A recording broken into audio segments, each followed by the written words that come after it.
thirst cannot be quenched until the last man standing has fallen.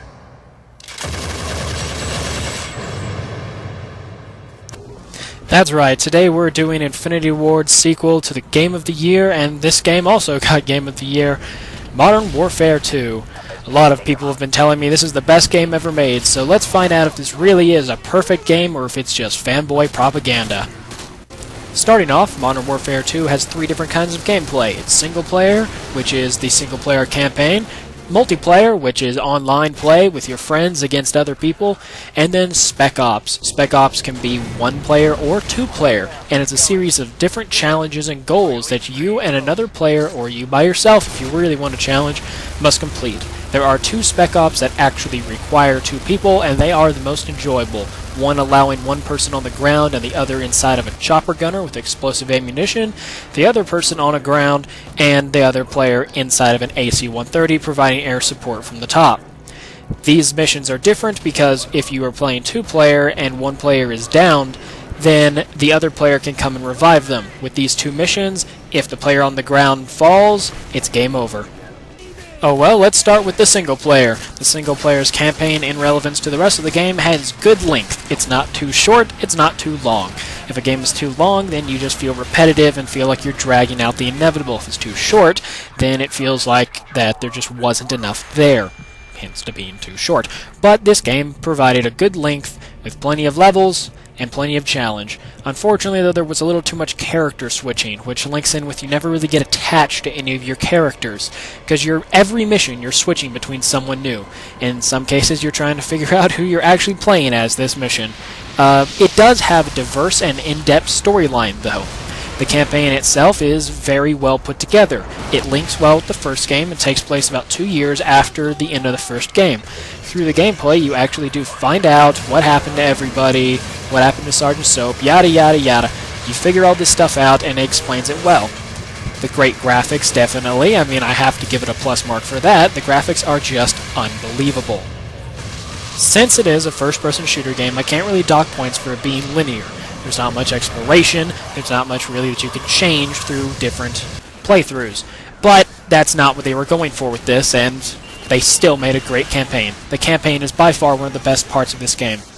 The controls for this game are pretty simple. If you've ever played any other shooter games, you know that most controls need to relatively be the same. Right trigger fire, left trigger zoom, grenade, jump, all this need to be the same. They kept it very simple. Even if you've never played a shooter game in your life, this game is a great one to learn on.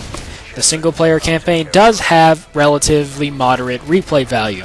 Some people are going to play it through once and then just go and stick with online Spec Ops. Other people, like myself, are going to play it through 4 or 5 times on different difficulties and try, like, say, complete a level with nothing but your pistol. Fun challenges like that.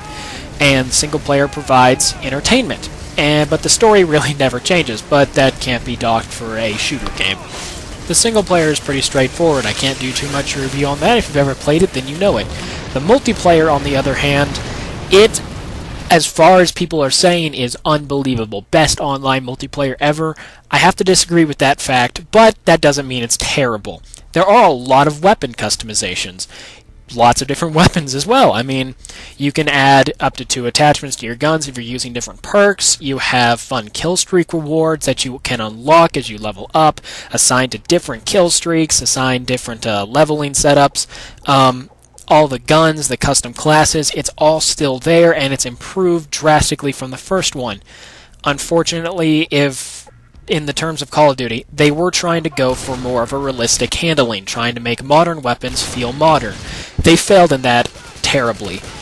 Realistically, this is arcadish compared to actual guns. If you fire a sniper rifle or anything like that, there is bullet drop. Things feel different. It's not realistic in any way.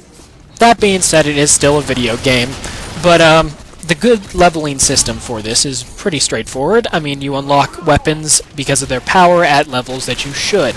It still has the prestige. There's a maximum of 70 levels, and you can prestige to a 10th prestige if you're really willing to go that far. Every so often, your prestiges, you unlock new custom classes so that you can have even more custom classes. There are titles and emblems that you can unlock for completing special challenges, like killing so many people with this weapon, or doing this certain thing, getting a triple kill, all your kill streaks in a certain amount of seconds, things like that. You unlock cool titles and emblems. The maps, on the other hand, though, kind of still lack creativity. They are mostly from the first and second game, and while the maps are new, they are not original. With a few exceptions, granted, but they are still good and fun maps, and there are a lot of them. In some of the game types, party chat is not allowed, which they were trying to make it more teamwork based, and honestly, unless you're playing a hardcore game type, that really doesn't help at all. It just makes people hate each other more because of people screaming in their mics. And besides, a lot of people just camp anyway, so who cares? The worst thing about the multiplayer, though, is the spawn points. I cannot tell you how many times I have spawned into an airstrike that just killed me, so the guy gets a double kill off of me.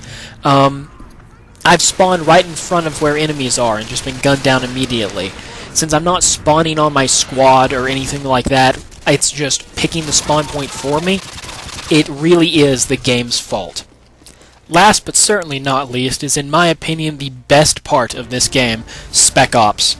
Some of the ops can need 2 people, but in a sense that's really not a downside. Only 2 of them do.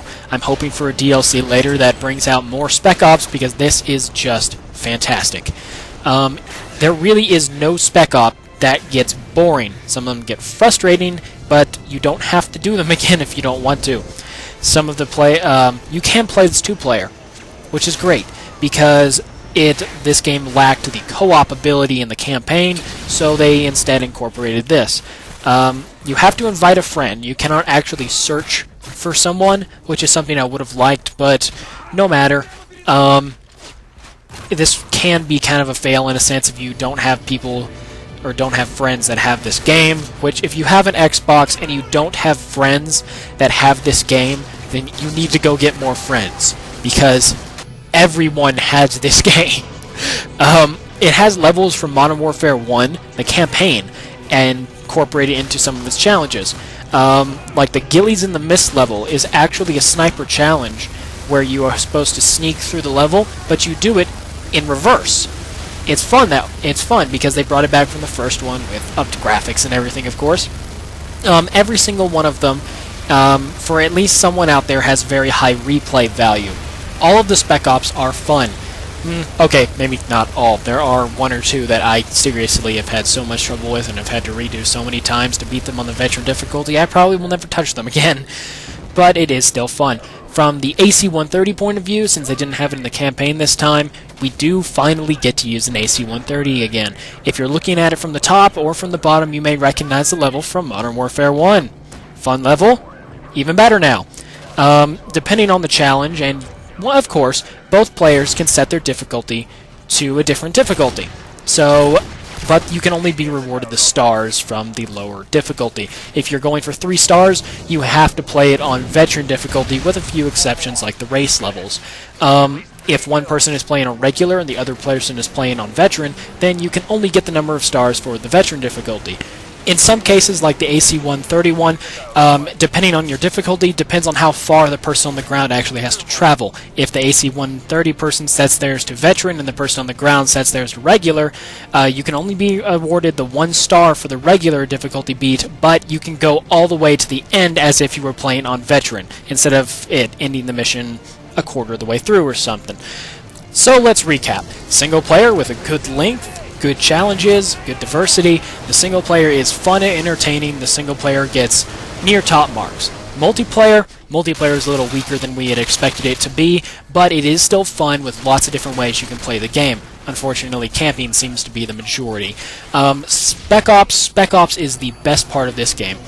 Entertaining, fun, and creative with lots of challenges and 2-player capability. So with the threat of pissing off hundreds of thousands of fanboys out there, God save me, Modern Warfare 2 gets 8 really big airplanes I see you do not have situation under control. out of 10.